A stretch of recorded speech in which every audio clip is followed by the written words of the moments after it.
Have you ever noticed how some of the simplest phrases, the phrases we use every day, actually have these hidden layers of meaning? Mm-hmm. Like you hear them and think, oh, yeah, I know what that means. Yeah. But then you start to think about it and you're like, wait a minute, there's more to this than meets the eye. Right. It's like there's a whole world of meaning packed into these Yeah, little phrases. exactly.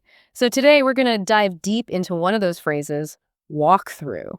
Ooh, good one. I was prepping for this deep dive, going through articles, research, even my own notes. Okay. And I got to tell you, I was kind of shocked by just how versatile this phrase is. Yeah, you don't realize it until you really start to pay attention. No, you don't. But it's true. Walk through really does pop up everywhere, doesn't it? It does. We use it to describe physical journeys, Mm-hmm. step-by-step instructions, practice sessions, detailed inspections. Oh, yeah, for sure. Even those little background acting roles in movies. That's right. Like I said, I was going through all this material to prep, and I was like, wait, is this the same walkthrough I use when I'm explaining something to someone? It's like this chameleon of a phrase blending into all these different situations. It really is. So today, I thought we could try to map out this linguistic landscape, see if we can uncover why walkthrough is such a powerhouse phrase. Sounds like a plan to me. Where should we start? Well, I think it makes sense to start at the beginning Okay. with the most literal meaning. All right, so like physically walking through a space. Exactly. Got it. Just the other day, I was walking through this incredible redwood forest. Oh, wow. You know how they say looking up at those giant trees can make you feel small? I've heard that. Well, it's true. It Yeah. really puts things in perspective. It's fascinating how something as basic as walking can be so grounding, Yeah. It's a direct sensory experience of our place in the world. That's a good way to put it. And it's something we often take for granted. Oh, absolutely. Until we consciously engage in it, like in your redwood forest. Right. And then our brains take this idea of walking and apply it metaphorically to all sorts of things. Like when we explain a complex process step by step, we might say we're walking someone through it. Right. It's as though we're guiding them along a mental path. And that's key, isn't it? The idea of guidance. Oh, for sure. Walking someone through something implies a level of support and expertise. Okay. Like that classic example of baking a cake. Uh-huh. You wouldn't just hand someone a recipe and wish them luck. No. You'd walk them through each step, explaining the why behind each ingredient and technique. That's a really good point. It's like you're not just giving them the what, Right. you're giving them the why, too. Exactly. It's not just about listing the steps. It's about helping someone understand the process. Mm-hmm. So in a way, walking through something can also be about knowledge transfer, right? Absolutely. And that transfer can take different forms, Yeah. depending on the situation. Well, think about the world of theater, for example. Okay. During rehearsals, actors will walk through their scenes to get a feel for the blocking and the timing. Makes sense. But the director is also providing feedback, shaping the performance along the way. Oh, that reminds me of how I use walkthrough when I'm prepping for a presentation. Uh-huh. I always do a run through of my slides beforehand, sort of talking through the key points as if the audience were right there. Right. It helps me smooth out any rough spots and build my confidence. It's like a mental rehearsal, isn't it? Totally. You're anticipating the audience's perspective, trying to identify anything that might be confusing or require further explanation. Yes. And that preparation aspect of walking through is crucial in a lot of fields. Well, absolutely. Take software development, for example. Okay. Do you know that programmers actually walk through code as a way to test and debug it? It's a crucial part of the development process. So they're not just like staring at the screen hoping for the best. No, it's much more deliberate than that. That's fascinating. What's fascinating is that it's not just about looking for errors in the code itself. Right. It's also about simulating how the computer will execute the code step by step. Exactly. By mentally walking through the code's logic, developers can catch potential issues before they even run the program. Precisely. So it's almost like they're taking on the role of the computer, trying to anticipate how it will interpret the instructions they've given it. It's a form of mental simulation that allows them to refine and optimize the code's functionality.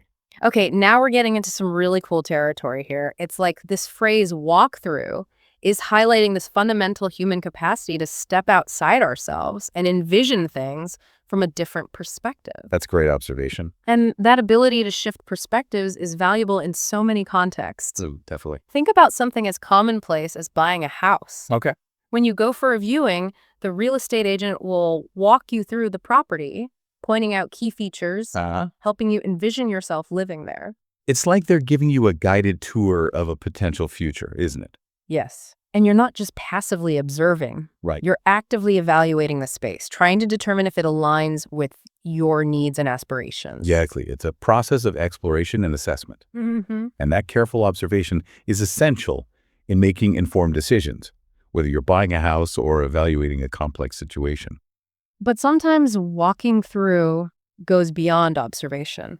Oh, It can also involve experiencing and understanding something on a deeper level, wouldn't you say? absolutely. There's an emotional dimension to it as well. Right. For instance, imagine a coach walking their team through a challenging game situation. Right. It's not just about explaining the strategy or technique. Yeah. It's about cultivating a shared understanding, Uh-huh.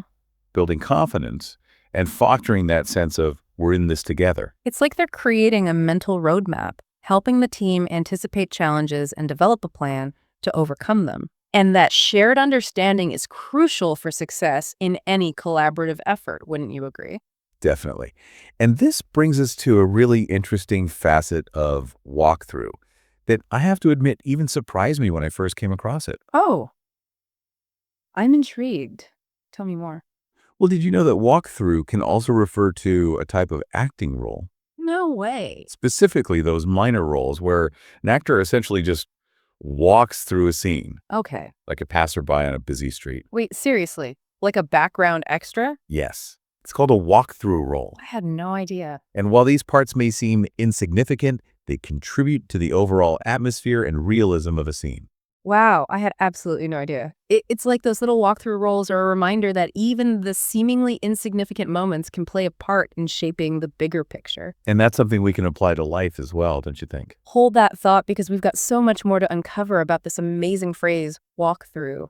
It's funny how something as simple as walking through a scene can add depth and realism to a movie. Right, it's like these walkthrough roles, even though they're brief, they help create this sense of a living, breathing world. And it makes you realize that even the smallest details can contribute to the overall impact of something. You know, it's got me thinking about how the meaning of walkthrough can shift subtly depending on the context. Oh, yeah. Like we've talked about literally walking through a space. Uh-huh. But then there's also walking someone through a difficult situation, Right. which is a whole different thing. That's such an important distinction. It is. In the first case, it's about physical movement and observation. Mhm. But in the second case, walking through becomes an act of empathy and support. Yeah. It's about being present with someone as they navigate a challenging experience, Okay. helping them process and understand what they're going through. So it's less about providing concrete instructions Right. and more about offering emotional guidance. Exactly. Right. It's about holding space for someone, listening attentively, and maybe offering words of encouragement or validation along the way. It's like walking through a difficult situation with someone becomes a metaphor for the journey itself. Mm-hmm. You're not trying to solve the problem for them, Right. but you're there to support them every step of the way. And I think that's a really beautiful aspect of this phrase. I agree. It highlights how language can reflect those subtle nuances of human connection and support.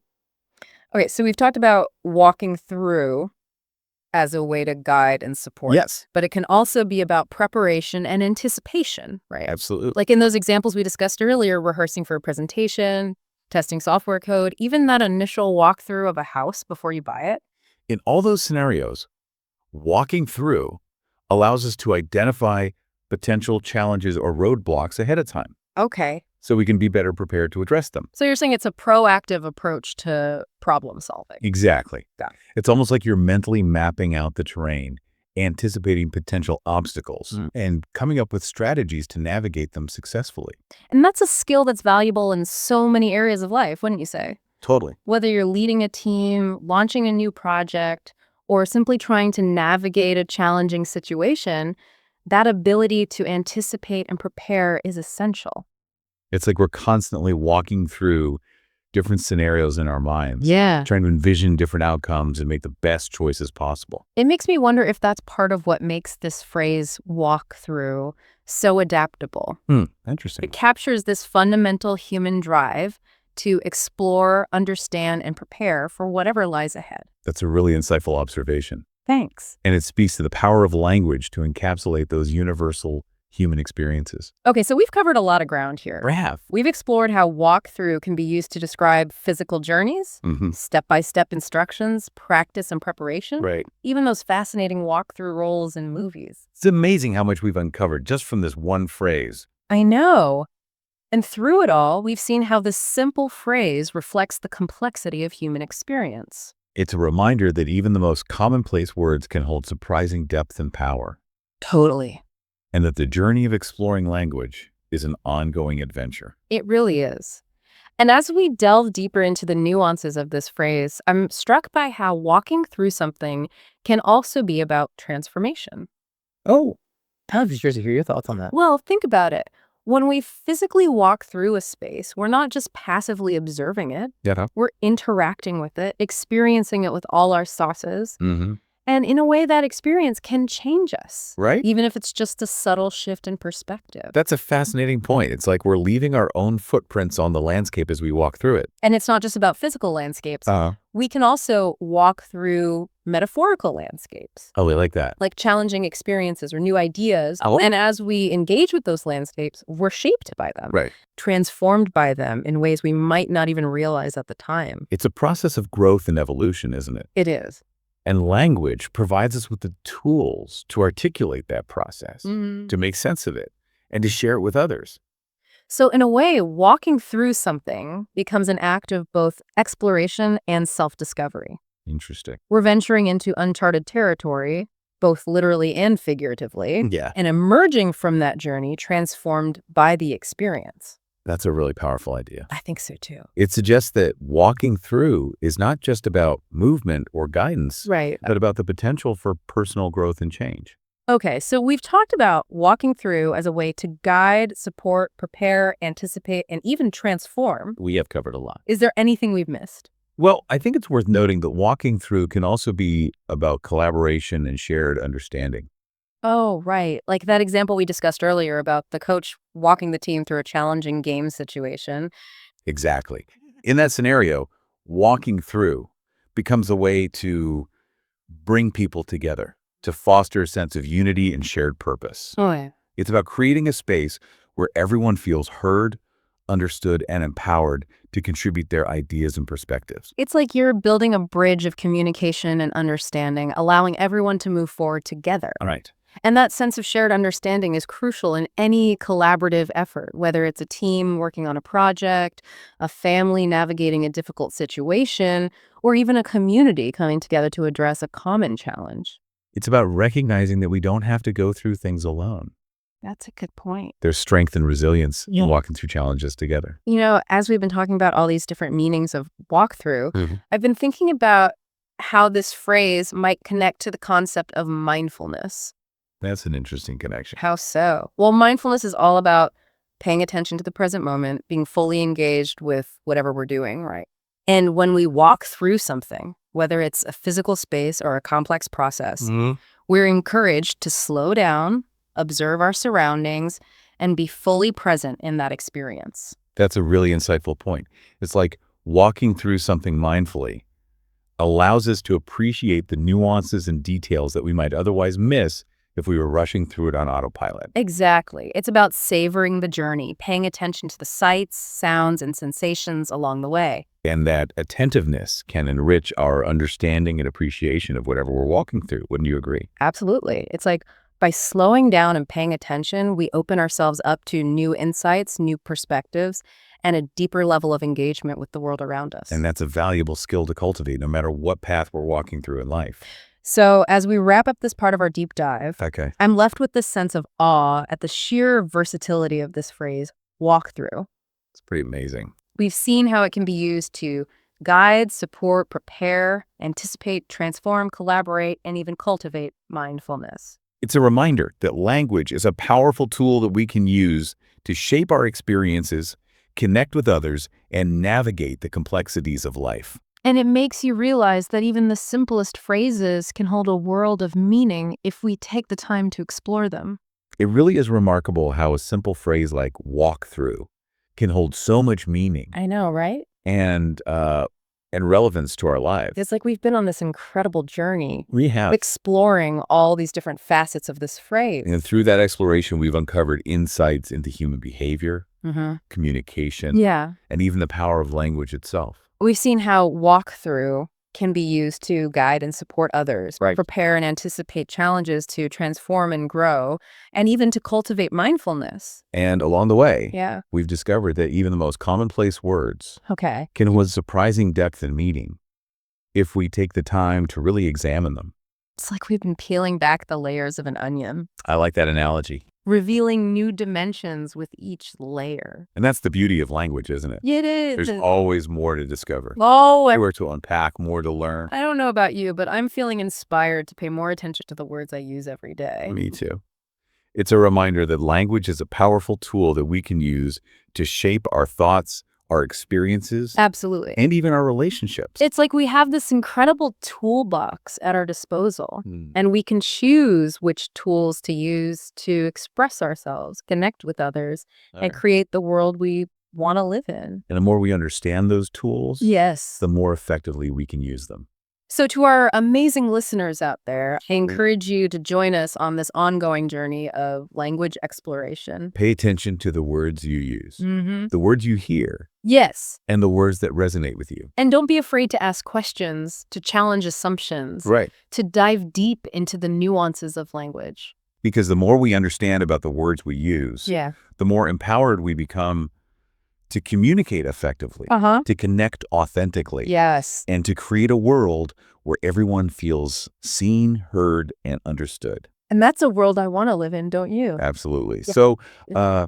So let's keep exploring, keep learning, and keep diving deep into this fascinating world of language. Until next time, keep those linguistic adventures going.